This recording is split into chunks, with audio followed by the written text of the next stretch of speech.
மக்களை காப்போம் தமிழகத்தை மீட்போம் சுற்றுப்பயணத்தை மேற்கொண்டுள்ள அதிமுக பொதுச் செயலாளர் எடப்பாடி பழனிசாமி தஞ்சை மாவட்டம் பாபநாசம் சட்டமன்ற தொகுதி மக்களிடையே உரையாற்றி வருகிறார்.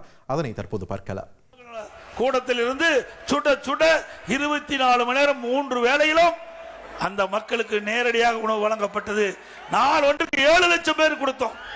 கொரோனா காலத்தில் நாள் ஒன்றுக்கு 7 லட்சம் பேருக்கு இந்தியாவிலேயே உணவளித்த ஒரே அரசாங்கம் அதிமுக அரசு. மக்களை நேசித்தோம்.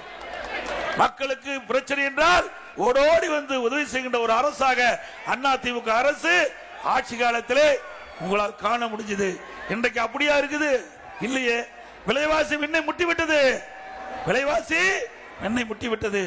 அரிசி விலை உயர்வு, எண்ணெய் விலை உயர்வு, பருப்பு விலை உயர்வு எல்லாம் இந்த நேரத்தில் சொல்லி ஆக வேண்டும்.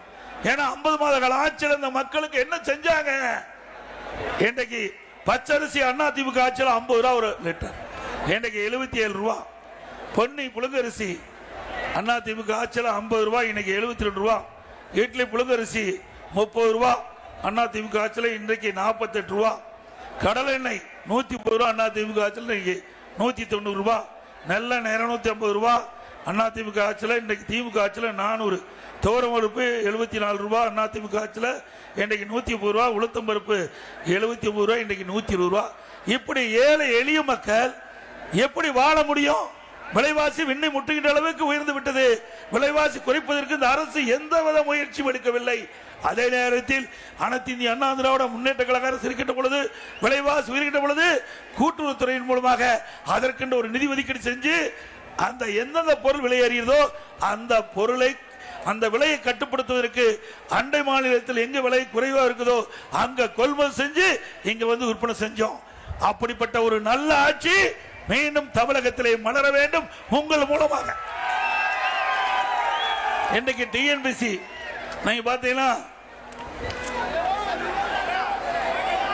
குரூப் 4 டிஎன்பிசில சுமார் 13 லட்சம் பேர் இன்றைக்கு தேர்வு எழுதி இருக்கிறாங்க. இதுல பாத்தீங்கன்னா நடுத்தர மக்கள், ஏழை மக்கள் தான் இந்த குரூப் 4 தேர்தலில் அதிகமா தேர்வு எழுதி இருக்கிறாங்க.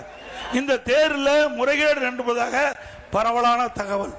அதோட இந்த தேர்வில் எழுதுகின்றவர்கள் அந்த வினாத்தாள்ல சிலபஸ், அந்த சிலபஸ் அந்த கேள்வி கேட்கல.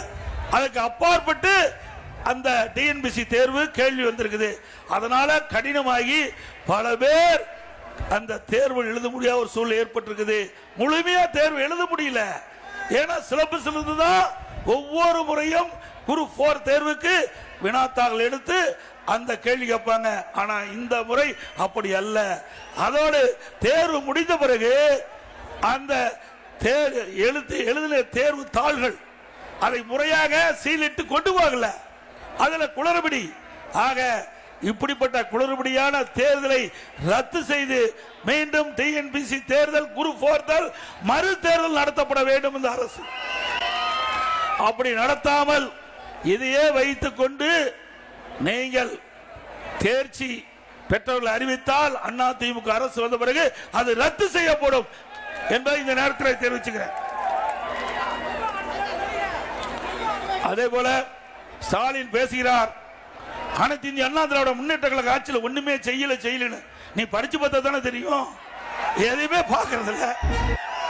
திரு ஸ்டாலின் அவர்களே 2010 2020 வரைக்கும் அதிமுக ஆட்சியில் என்ன செய்தோம் என்று படிச்சு பாருங்க. இல்லைங்களா கேட்டு தெரிஞ்சுக்கங்க. எதையுமே தெரியாத, ஒண்ணுமே தெரியாத அதிமுக ஆட்சியில் ஒன்னும் செய்யல என்று தவறான தகவலை இனி பொதுக்கூட்டத்திலையும் வெளியிலையும் பேட்டி கொடுக்காதீங்க. ஏன்னா நாங்க செஞ்சதெல்லாம் ஒவ்வொரு கூட்டத்திலையும் சொல்லிட்டு இருக்கிறோம். ஒரே ஆண்டுல 11 அரசு மருத்துவக் கல்லூரி கொண்டு வந்திருக்கோம்ல. 11 அரசு மருத்துவக் கல்லூரி. அம்மா இருக்கின்ற பொழுது 6 மருத்துவக் கல்லூரி மருத்துவமனை. ஆக 2011 2021 வரைக்கும் அனைத்து இந்திய அண்ணா திராவிட முன்னேற்ற கழக ஆட்சியில் 21 அரசு மருத்துவக் கல்லூரி மருத்துவமனை கொண்டு வந்து இந்தியாவிலேயே வரலாற்று சாதனை படைச்சிருக்கிறோம். திரு ஸ்டாலின் ஆட்சிக்கு வந்து 50 மாசத்துல ஒரு அரசு மருத்துவக் கல்லூரி கூட கொண்டாட முடியல. நீங்க எங்களை பத்தி பேசலாமா? உங்களுக்கு யோகி இருக்குதா? அது மட்டும் இல்ல, கலை மற்றும் அறிவியல் கல்லூரி. ஏன்னா ஏழை எளிய நடுத்தர மக்கள் குறைந்த கட்டணத்தில் உயர்கல்வி படிக்க வேணும். 67 கலை மற்றும் அறிவியல் கல்லூரி கொண்டிருக்கிறோம். 67 கலை மற்றும் அறிவியல் கல்லூரி 2011 2021 வரைக்கும் 10 ஆண்டு காலத்தில் அதிமுக ஆட்சியில் இந்த கல்லூரியை கொண்டு வந்து ஏழை எளிய மக்கள் குறைந்த கட்டணத்தில் உயர்கல்வி படிக்கக்கூடிய சூழ்நிலையை உருவாக்கி தந்த அரசாங்கம் அதிமுக அரசாங்கம். 21 பாலிடெக்னிக் கல்லூரி, அதே நீங்க பாத்தீங்கன்னா பொறியியல் கல்லூரி 4, வேளாண்மை கல்லூரி 5, கால்நடை மருத்துவக் கல்லூரி மருத்துவமனை 5, சட்ட கல்லூரி 7 சட்ட கல்லூரி கொண்டாந்து, ஐடி கல்லூரி, இப்படி ஏராளமான கல்லூரி திறந்ததின் விளைவு இன்றைக்கு உயர்கல்வி படிக்கக்கூடிய எண்ணிக்கை இந்தியாவிலேயே முதல் மாநிலம் என்ற பெயரை பெற்றுக்கிறோம் உயர்கல்வி படிப்பதில். திரு ஸ்டாலின் அவர்களே, தயவு செய்து அருள் கூர்ந்து நாங்கள் செய்த சாதனை என்று நான் கூட சொல்ல, நீங்க சொல்ல மாட்டீங்க. ஆனா அனைத்து இந்திய அண்ணா திராவிட முன்னேற்ற கழக ஆட்சியில என்னென்ன கல்லூரி திறந்துக்கப்பட்டது, எவ்வளவு பேர் படிச்சாங்க, அந்த புள்ளிவிவரத்தால் தெரிஞ்சுக்க. இனி தெரிஞ்சு பேசுங்க. அண்ணா திமுக ஆட்சியில் தான் கல்விக்கு முன்னுரிமை கொடுத்தோம். இன்றைக்கு நாட்டிலேயே உயர்கல்வி படிப்பதில் முதல் மாநிலம்னா அது அண்ணா திமுக ஆட்சியில தான். இன்னொன்னு சொன்னார், அந்த தேர்தல் அறிக்கையில் திமுக ஆட்சிக்கு வந்தா 5 லட்சம் பேருக்கு அரசின் மூலமாக வேலை வாய்ப்பு பெற்று தருவதா சொன்னாங்க. அரசு காலி பணியிடங்கள் 3 லட்சம், அரசு சார்ந்த காலி பணியிடங்கள் 2 லட்சம், மொத்தம் 5 லட்சம் காலி பணியிடங்கள் நிரப்பப்படும் என்று திராவிட முன்னேற்ற கழக தேர்தல் அறிக்கையில் திரு ஸ்டாலின் வெளியிட்டிருக்கார். இதுவரைக்கும் எவ்வளவு காலி பணியிடங்கள் நிரப்பியிருக்கிறீங்க? கடந்த சட்டமன்ற கூட்டத்தில் வெறும் 50,000 பேர் தான் காலி பணியிடங்கள் நிரப்பப்பட்டதாக அறிவிப்பு. இந்த 3 மாதத்துக்கு முன்பு ஒரே மாதத்தில் தமிழ்நாட்டில் 20,000 அரசு ஊழியர்கள் இன்றைக்கு பணி ஓய்வு பெற்றிருக்கிறாங்க. ஒரு 3 மாசத்துக்கு முந்தி இந்த 4 வருஷத்துல சுமார் 75,000 அரசு பணியாளர்கள் ஓய்வு பெற்றிருக்கிறாங்க. அப்படின்னா நீங்க எங்க நியமிச்சீங்க? அந்த ஓய்வு பெற்ற அளவிற்கு கூட புதிய அரசு பணியில பணியாளர் நியமிக்கலையே. அத்தனையும் பொய். இப்படிப்பட்ட அரசாங்கம் தேவையா? படித்த இளைஞருக்கு எப்படி வேலை கிடைக்கும்? வேண்டும் என்ற திட்டமிட்டு பொய் பேசி இளைஞர்களை ஏமாற்றி இன்றைக்கு ஆட்சிக்கு வந்த அரசாங்கம் திமுக அரசாங்கம். அது மட்டுமல்ல, இன்றைய தினம்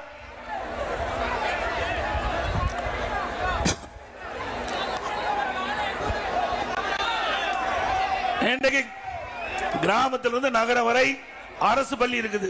இந்த அரசு பள்ளியில நம்ம நடுத்தர குடும்பம், விவசாயிகள், ஏழை விவசாயிகள், விவசாய தொழிலாளி, ஏழை தொழிலாளி தான் இன்றைக்கு படிக்கிறாங்க. அரசு பள்ளியில 41% படிக்கிறாங்க. சுமார் 3,81,000 பேர். இதுல 2017-18 ஆண்டு வெறும் 9 பேர் தான் அந்த நீட் தேர்வுல தேர்ச்சி பெற்று மருத்துவக் கல்வி படிச்சாங்க. அதன் அடிப்படையில் அனைத்து இந்திய அண்ணா திராவிட முன்னேற்ற கழக அரசாங்கம் எதிர்க்கட்சி கோரிக்கை வைக்கல, நாட்டு மக்கள் கோரிக்கை வைக்கல. என்னுடைய சிந்தனையிலே உதிக்கப்பட்டது, அரசு பள்ளியில் படிக்கின்ற மாணவர்களுக்கு 7.5% உள்ளிட ஒதுக்கீடை கொண்டு வந்து சட்டம் இயற்றப்பட்டு அமல்படுத்தப்பட்டு இன்றைய தினம் 2818 பேர் அந்த உள் ஒதுக்கீட்டின் மூலமாக மருத்துவ கல்வி படித்துக்கிட்டு இருக்கிற சூழ்நிலையை உருவாக்கி தந்த அரசாங்கம் அதிமுக அரசாங்கம். இந்த 7.5% உள்ளிட ஒதுக்கீட்டில் தேர்வானவர்கள் ஏழை மாணவர்கள். அவர்கள் மருத்துவ கல்வி கட்டணம் கட்ட முடியாது. அதை அறிந்து அந்த மருத்துவ கல்வி கட்டணத்தை அரசாங்கமே ஏற்கும். அந்த உத்தரவையும் போட்டு ₹1 செலவு இல்லாம இன்னைக்கு 2818 பேர் அரசு பள்ளி படித்த ஏழை எளிய குடும்பத்தை பிறந்த மாணவர்கள் மருத்துவ கல்வி படிக்கிறாங்க. இப்படிப்பட்ட சாதனை அண்ணா திமுக ஆட்சியில் தான் பார்க்க முடியும், திமுக ஆட்சியில் பார்க்க முடியும். சட்ட ஒழுங்கு அடியோடு சீர்கட்டு விட்டது. எங்க பார்த்தாலும் போதைப் பொருள் விற்காத இடமே இல்லை. மாணவர்கள், இளைஞர்கள், பொதுமக்கள் போதைக்கு அடிமையாகி இன்னைக்கு தமிழகத்தில் சீரழியக்கூடிய காட்சி நாம் பார்த்துக்கிட்டு இருக்கிறோம். இன்றைக்கு தமிழ்நாட்டில் இன்றைக்கு காவல்துறை செயல்பாடுகள் முற்றிலும் செயல்படுத்திருக்குது. அத்தனையும் அரசியல். இன்றைக்கு இருக்கின்ற ஆளுங்கட்சி சேர்ந்த அரசியல் பிரமுகர்கள் காவல்துறையை சுதந்திரமாக செயல்பட விடாத காரணத்தினால அவர்கள் இந்த போதைப் பொருள் தடுப்பை முழுமையாக நிறைவேற்ற முடியல. அதனால எங்க பார்த்தாலும் போதைப் பொருள் விற்பனை அமோகமா விற்பனை ஆயிட்டு இருக்குது. இன்றைக்கு போன வருஷத்துக்கு முந்தைய வருஷம் காவல்துறை மானியம் நடைபெற்றது. அதுல 20வது பக்கத்துல திரு ஸ்டாலினே கொடுத்திருக்கிறாரு.